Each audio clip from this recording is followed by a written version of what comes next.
There's a lot of talk, I know it's preemptive, about coalitions. People are worrying about whether the Conservatives are going to do a deal with UKIP, and they're also worrying about the Labour Party doing a deal with the SNP.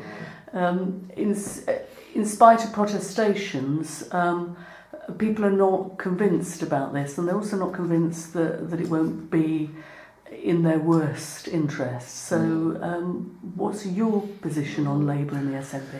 I mean, I've got no time for the SNP whatsoever. I mean, one of the reasons I got involved in politics is because I want to do what's best for my country, and my country is the United Kingdom of Great Britain and Northern Ireland. And the SNP, I can appreciate that the SNP have got their views and they feel very passionate about them, but one of the things I feel very passionate about is that the United Kingdom is better together, and therefore the SNP at the end of the day has one aim, and that aim, on top of everything else, is the breaking up of that country. I would not want to see any kind of deal, whether formal or informal, with the Scottish National Party.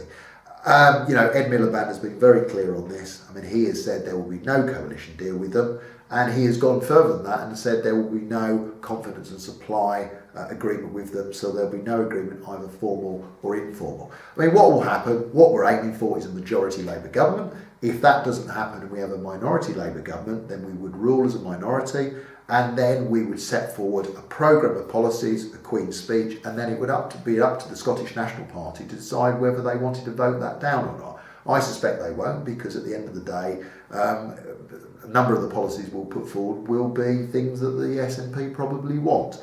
But, I don't want a formal deal or informal deal with them, because at the end of the day, they want to break up my country, and that is the last thing I want.